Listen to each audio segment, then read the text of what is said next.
Hi, I'm Max Walker&Williams, and I am with the man, the myth, the legend, Brandon the Hbar Bull. How are you? I'm doing excellent. I couldn't be better, than something like Hello Future Live. It's fantastic. Amazing, isn't it? It's been a lot of fun.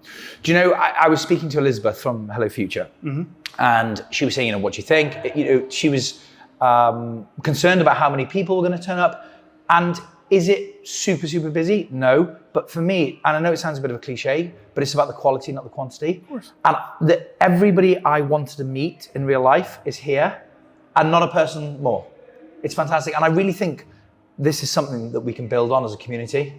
What do you think? I think from the beginning, this was a slightly larger meetup. Nobody thought this was going to be a monster conference, but the conversations that you have, like you said, it's quality.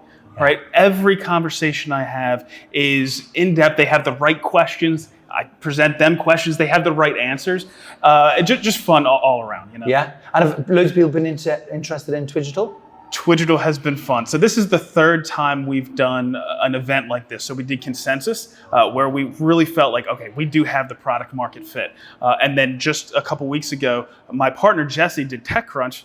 Great reception. And here it's even better because people already kind of know about it, but now you get to let them put their hands on it. So it's been fun to do. Yeah, it has. And when we arrived early yesterday, you did a Twigital of me in the car park. It was so funny, wasn't it? So you can actually, so there is no limit technically to what you can Twigitalize. Yeah, it's just about the conditions. You hear me out there, like I'm trying to get the lighting right and things like that. But for somebody that's living, moving, something like that, there's going to be a correct setup. Me walking, what I did, I just walked around you and took a bunch of pictures, and it came out okay. But if you could take all those pictures at once, so you could have a little studio and take all 48 pictures at once, it would come out perfect. So then you could even do animals and stuff that won't even sit still. So yeah. Yeah, that's really cool. And the use cases for something like Twigital are just unlimited almost. It's mind-blowing. And that can be difficult to explain because it can touch almost every industry. You start off talking about, well, these can be digital receipts. They follow the object. You can use, I use the example of if it has wood grain, if it has leather, those things are like fingerprints. So you can compare those against the actual physical object to determine if it's the real thing. It's being used in education right now. The University of Wisconsin, they're using it for their art programs. They're using it for their architecture programs, things like that. And then you go down the line. Of course, they can make museum collections more interactive. There's obviously things for sports collectibles and things along those lines. Now, but what I really get excited about is things that we didn't even think about. So for example, you know Rob Allen, right? Yeah. Rob went to Mount Everest recently. And when you go up to Mount Everest, everybody wants to take a memento, right? They want to take a rock, but that's legal. You can't do that. And he Twigitized a rock. And then he could leave it there, and he brought the Twigital home with him. That's cool. Little stuff like Jesse started to do it because he had a need. He knew that the art that his kids would do is going to break down, right? It's gone. Yeah. They think it belongs in a museum, and for you and your family, it does. So he can capture that, and then he can keep it forever. So those are the kind of things that are interesting, like the things that we didn't even think about. We've jumped straight into this because we both know what we're talking about. But just for context, Twigital is a company that effectively 3D renders an object, a person, whatever it might be, and then it creates an immutable version of that digitally, so you can spin it around and look at it, zoom in and stuff, and then creates an NFT of that object. That's exactly. That's sure. So what I really like is the example for people who still haven't quite got their head around this technology is, imagine most people have rented a vehicle, And when you go to rent a vehicle on holiday or whatever, you walk around the car with somebody who's got a sort of generic black and white outline picture of a car. They walk around and they mark the scratches on the vehicle. But what if you miss one of them and the guy or the girl doing it misses one of them? You bring the car back, the scratch was actually already there, but you end up paying for it. But if that car company had a scanner so that as the cars came in, it scanned them and made a 3D render of them, you can zoom in, it can identify through AI, you could identify the scratches and highlight them. And then as you leave, it does the same thing. And then there's no arguing, no upset, no miscommunication, and you save so much time and energy from actually physically walking around the cars and checking them. So that's basically a possible application for your technology. And it's not just hypothetical. When I actually get to show people how this works, just today we were doing the Hello Future Live tokens, right? And to make them unique, I made these little wooden stands, and then we had Manson Lehman sign them. Well, they kind of got mixed up, and there was somebody that I had Twigitized, and they're like, oh no, which one is mine? And I picked it up, and I compared a few to the actual NFT that they had, and it was easy to tell from the signatures, from the wood grain, which one, and I was like, this one's yours. So it actually works in practice. It works, that's fantastic. Sure. So tell us a little bit about yourself. Like, who's Brandon? Sure. So a little bit of a strange path into this. Came from a completely different industry. But I had always been fascinated with investing, going back forever. Yeah. It was probably my initial passion, but you get on a path. When you go to college, you get on a path, and that's what you're doing. And so I was a master and offshore installation manager on an ultra deep water drill ship for a company called Transocean.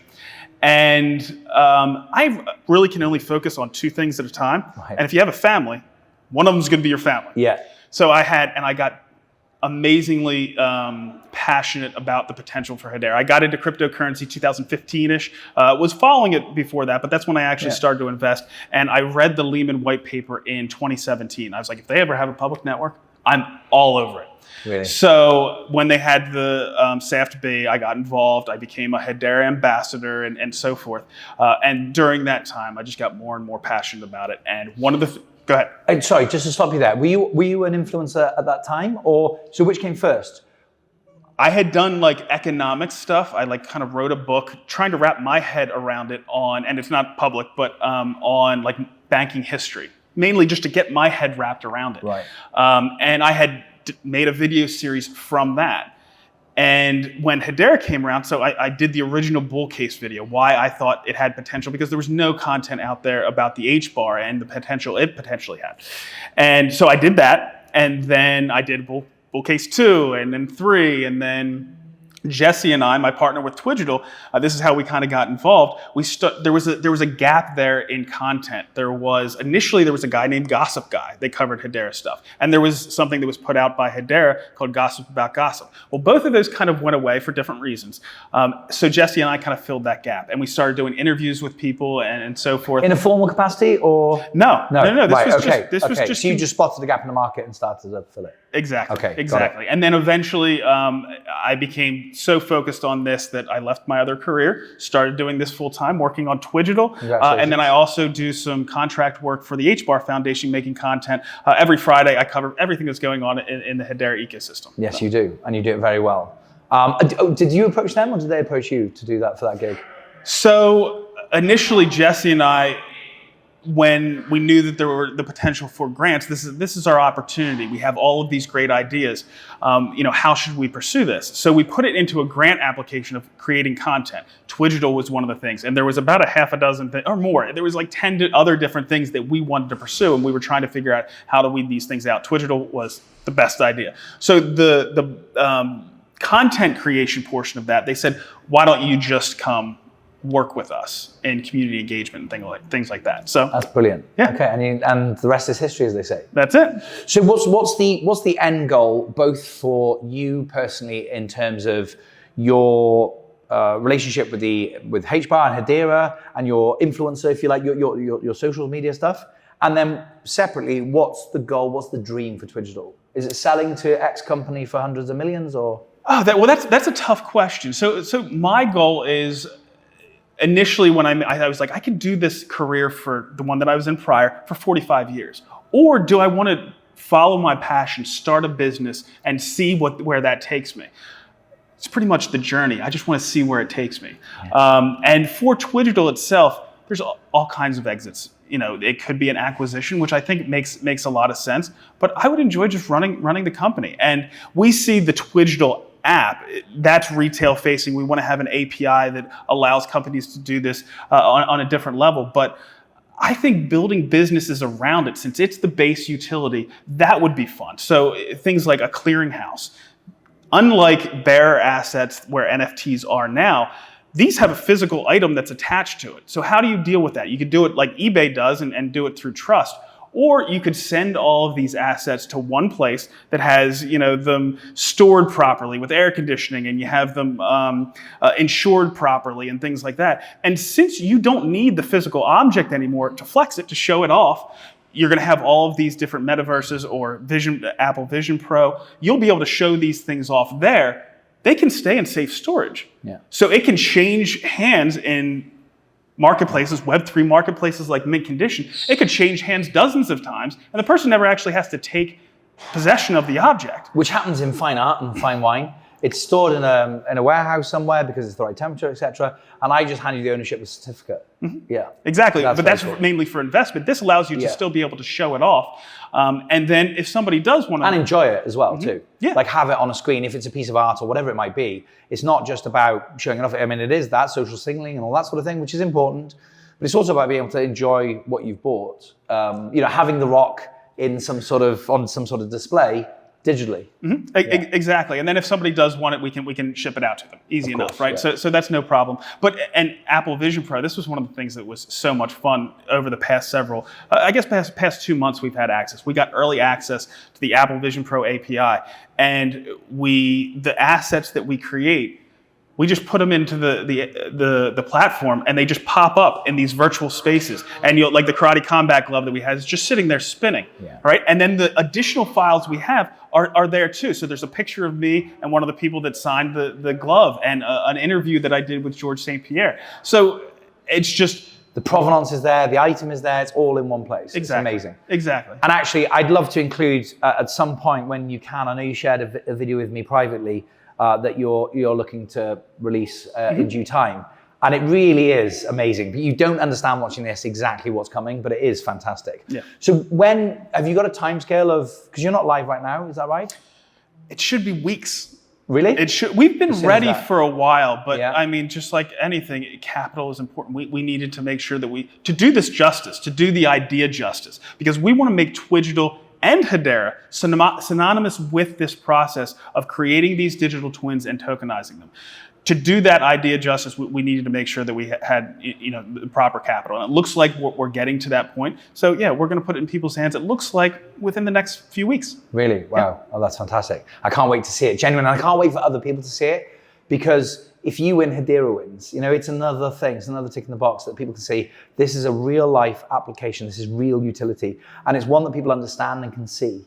I think it's fantastic. And we only need a few winners in the Hedera space, right? Absolutely. We don't know if it's going to be Neuron, if it's going to be, the big enterprise use cases like Hyundai, or I mean, it could be anything. Or I think it's going to be neck and neck between these huge enterprise use cases and some of the grassroots stuff like Mint Condition and Twigital. And Neuron is a small company. I think they're going to give the big boys a run for the money. I couldn't agree more, because it's a very level playing field at the moment, because it's such a new industry that really generally speaking, the one with the most innovation wins and first to market kind of and take some share of that. Yeah, because the big guys are taking quite a while to catch up. So yeah, I agree with that. Actually, it's a very more level playing field than many other industries. If you were to go into pharmaceuticals today or something, you'd really struggle. But we're creating new industries here, though. So I mean, that's Elon Musk's idea for formerly Twitter, now X. Yeah. Is to do what Galaxy has already done.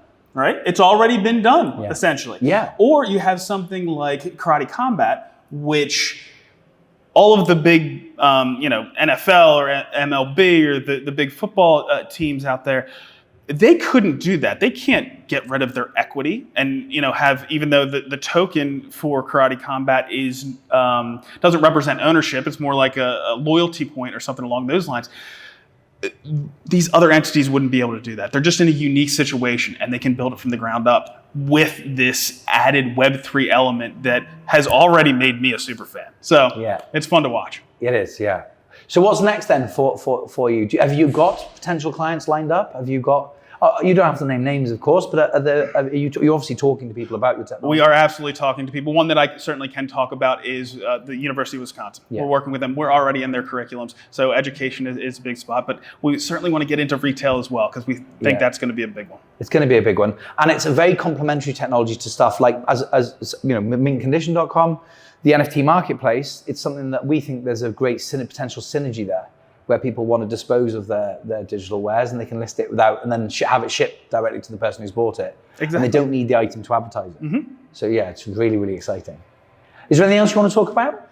No, I think... Because I know you're desperate for a beer, aren't you? Oh, I would like to grab a drink. I try not to do these. I did one last night after having a couple. We should have 5 or 6 beers and then do another interview. It'd probably be more entertaining, right? See how we go. I think that right now, I almost enjoy going through these bear markets, because I see how people just kind of misunderstand something that is really well understood, that in bear markets, or while we're rounding the bottom, good news does not impact the price. It just doesn't. That's going to happen later on, but it's the foundation that's being built, and the foundation that we're building within the Hedera ecosystem is literally unparalleled.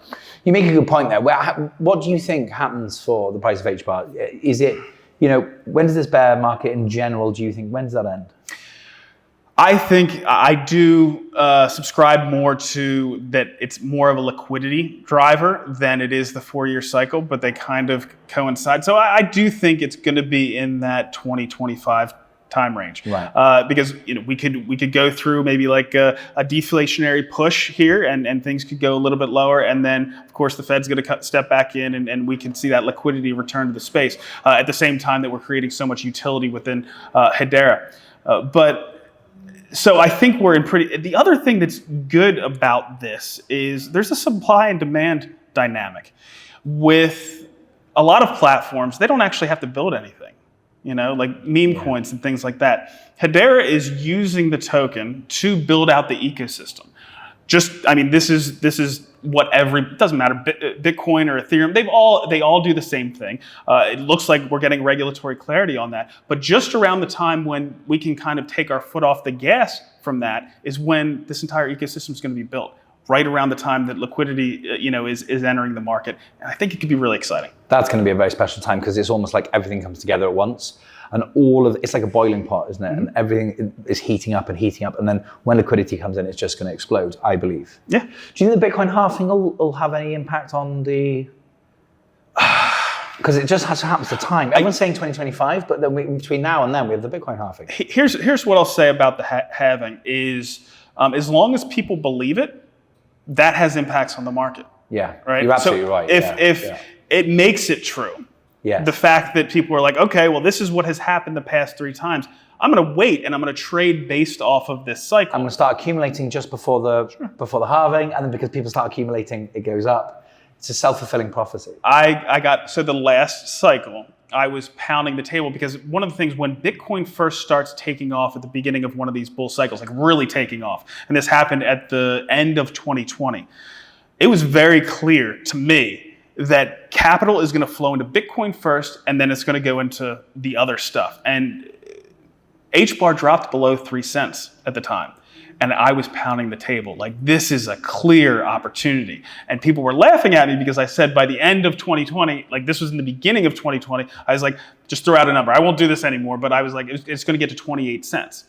And people were laughing at me because it was 10% of that. Yeah. But 2 months later, it passed that and went even further.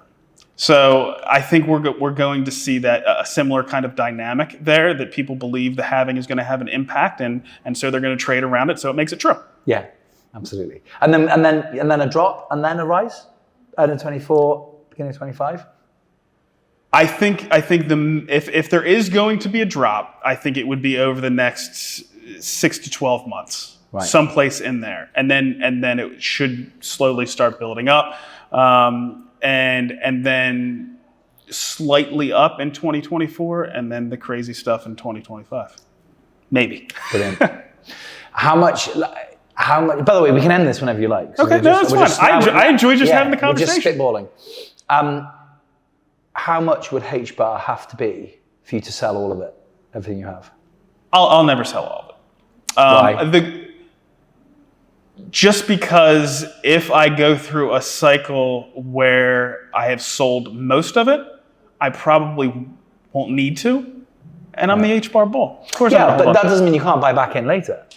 But not all of it. I would never sell all of it. I just don't see that happening. So the goal during these bull runs for me is I try to set up my divestment schedule because yes, I do divest when these times are good. I want to sell 80% during that time. If could it possibly exceed that? Sure. The last time, I thought that my guess around my divestment schedule was that it was going to go to $1.20, right? And if it went to $1.20 and just went through the normal cycle, I would have sold about 80% at a pretty good chunk of money. It could have been, financial independence kind of. So, but it got to half of that. So because it only got to half that, I only sold 25% of my position. Better than nothing, right? But it didn't follow perfectly. So it wasn't a life-changing experience. Yeah, but it helped me make this transition from my prior career to what I'm doing now. Yeah. So the next time I have that number in mind, I'm not trying to sell the top. I sell through it. And if it doesn't make it to that number, that's okay. Just like what happened last time. Oh, that's interesting. So that's really clever. So that's why the 25%. It wasn't that it got to 40, so you only sold, you wanted it to $1.20 and you had to sell 80, but it only got to 60, for example, so you only sold 40. It's that you're selling as it ramps up. Of course. And because it only reached a certain point, then you stop selling. Yeah, well, I mean, I sold around that entire thing. And I was done selling, when it crossed maybe 15 or 20. And then, I've been holding ever since. And accumulating. Bought a little bit, but mainly accumulating through staking rewards and DeFi and that kind of fun stuff. But I do have, even though I'm already irresponsibly long, we'll say, I do have some dry powder ready for if we do have that deflationary push that I think is possible. Yeah.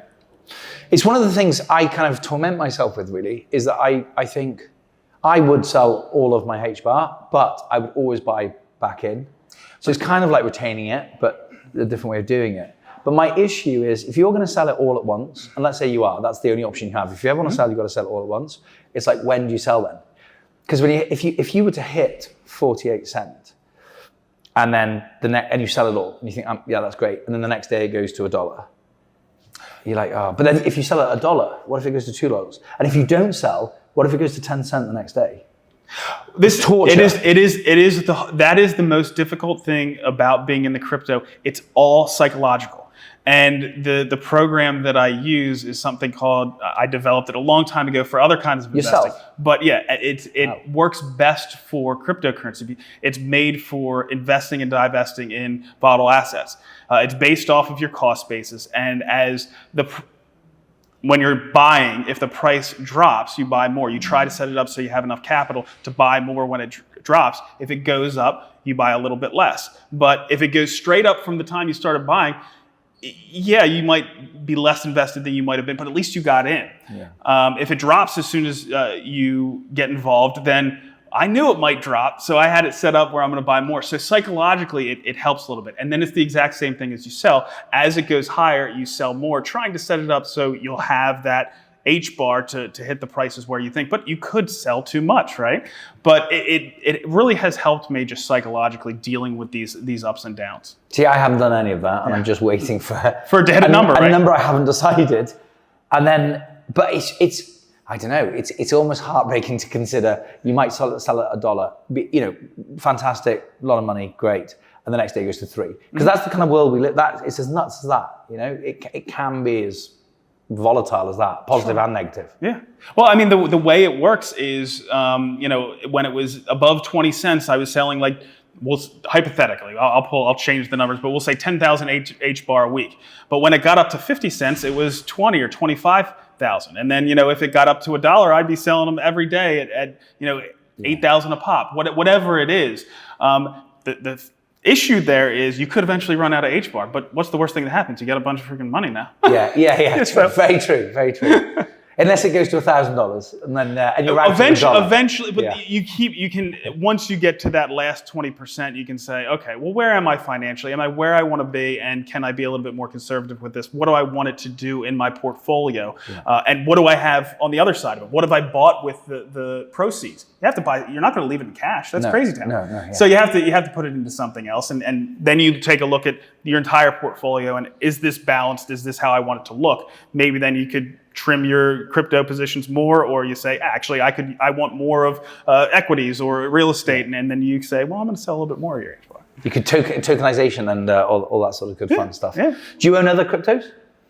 Not really. I went all in on Hbar a while, except for I have gotten involved in karate. So that's my only other meaningful position at this point. Yeah. Okay.